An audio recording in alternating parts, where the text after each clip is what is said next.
The Village Idiot and His Shadow. There was once a village idiot, and idiot is what the people of the village called him. His real name was Keen. Rumours were that Keen was deaf, dumb, and even dangerous. The rumours, of course, led people to avoid him. In fact, the only people who had anything to do with him were children who wanted to amuse themselves. "Bark like a dog," some children would say. Happy to have company, Keen would oblige, but sometimes he would bark so loud that he would scare them away. One morning, Keen was on his way to the village square, where he made a humble living for himself by sweeping out a blacksmith's shop. He was wearing blue overalls, a bright red cap, and had a broom in his hand. Two boys who were playing football in the street saw him coming. "Here comes the idiot," the bigger of the two boys said, and he got in Keen's way. "Balance this on your head." Keen placed the ball on his head and began to balance it. "Now pull your ears." Keen did what he was told. He pulled his ears and balanced the ball on his head at the same time. He looked quite ridiculous. The boys roared with laughter. Taking advantage of the vulnerable position he found himself in, the bigger of the two boys decided it would be fun to punch Keen in the stomach. An awful thud was heard, and he doubled over in pain. "Let's go," said the smaller boy, who was starting to feel uneasy. But the bigger boy had not finished. "Give me that cap." Keen, who had the wind knocked out of him, was unable to speak. "Did you hear what I said?"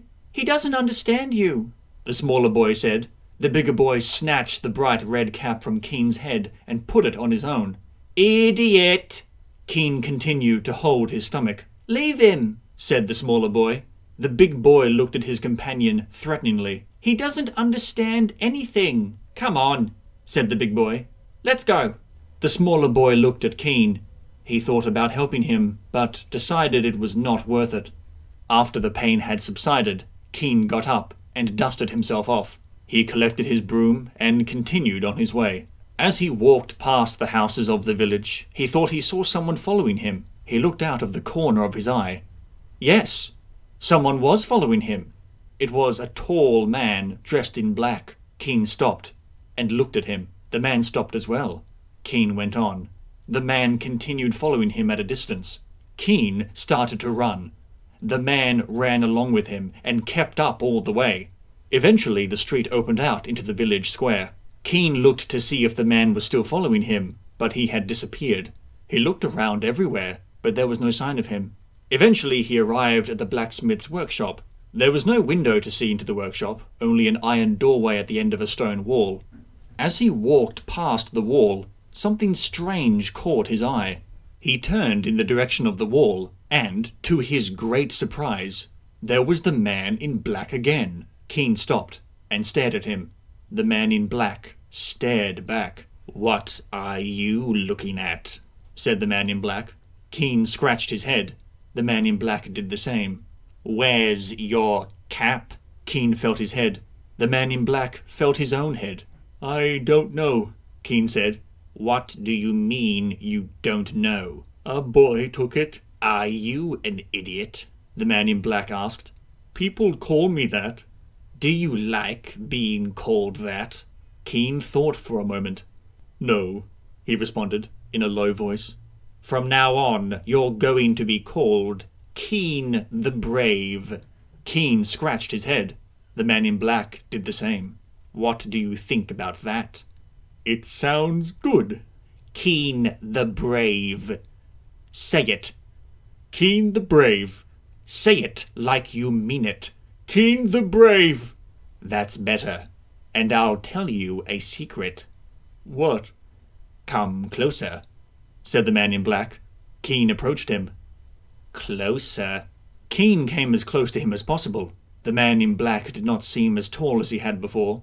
Keen turned his ear towards him to hear what he had to say. "Fortune favors the brave," he said. Keen looked at the man in astonishment. He had never heard such a statement. "Well, what are you waiting for?" said the man. "Go and do something brave. And remember, I'll be watching." Keen continued on his way. He watched the man in black follow him until the doorway of the blacksmith's, where he vanished in an instant. "You're late," the blacksmith growled. The blacksmith was a grumpy fellow. "Sorry," replied Keen. "Why?" "Because I'm late." "I didn't ask why you were sorry. I asked why you were late." "I was the village idiot, but now I'm Keen the Brave." "What on earth does that mean?" "I'm Keen the Brave. The man in black told me I was Keen the Brave. The boy called me an idiot, but I'm Keen the Brave." "Which man? Which boy?" "A big boy who punched me, then a man who followed me." The blacksmith had had enough. "If you don't get to work right now, I'm gonna knock you on your head with one of my irons." "I'm Keen the Brave." "I don't care what your name is. Get to work." Keen swept the blacksmith's shop. He had almost finished sweeping the doorway when the two boys who had met him before came running through the village square, playing football. The big boy saw Keen. "Idiot! Do you like my cap?" He raised it from his head and waved it in the air. Keen stepped outside the blacksmith's shop. "That's my cap." Keen marched over to the boy and looked him straight in the eye. The blacksmith looked up to see what was happening. "I'm Keen the Brave," he said, and he reclaimed his cap and went back to work. The smaller boy laughed.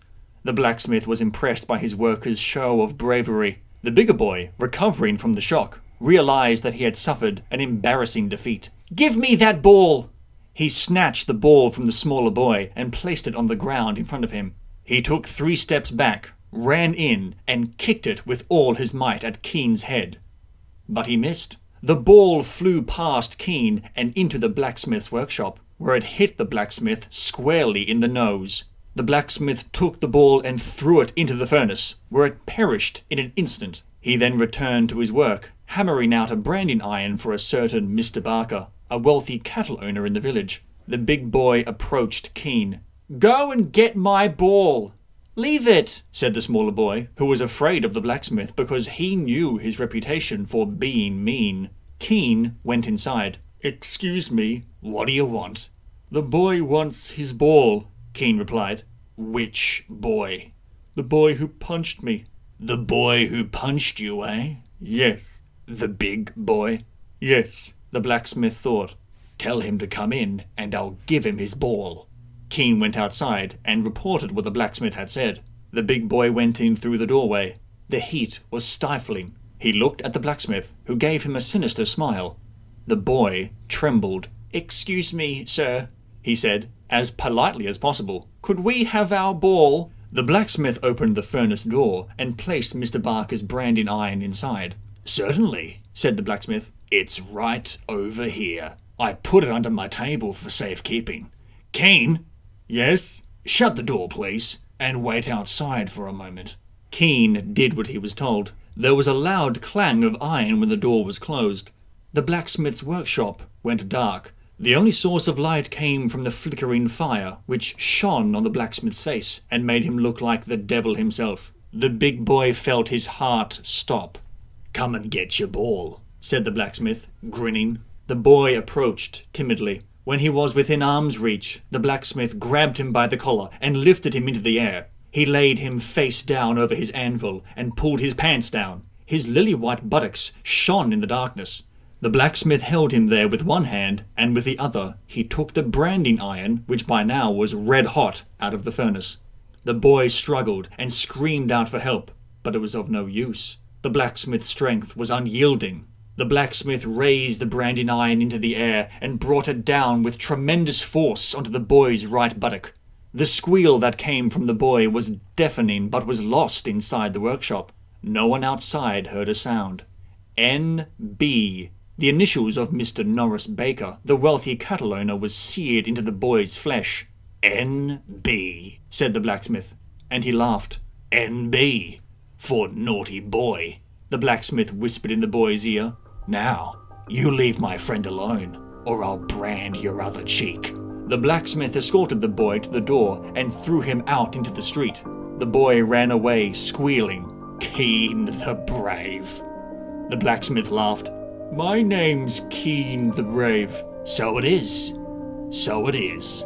The blacksmith gave him a gold coin. "That'll be enough for today. I'll see you tomorrow." "See you tomorrow," said Keen, who who adjusted his cap, collected his broom, and left. As he was walking past the walls of the blacksmith's shop, he saw the man in black again. "Keen the brave," said the man in black. Keen put his hands on his hips. The man in black did the same. "Fortune favors the brave," said Keen. "That's right. Fortune favors the brave." They stood staring at each other for a moment.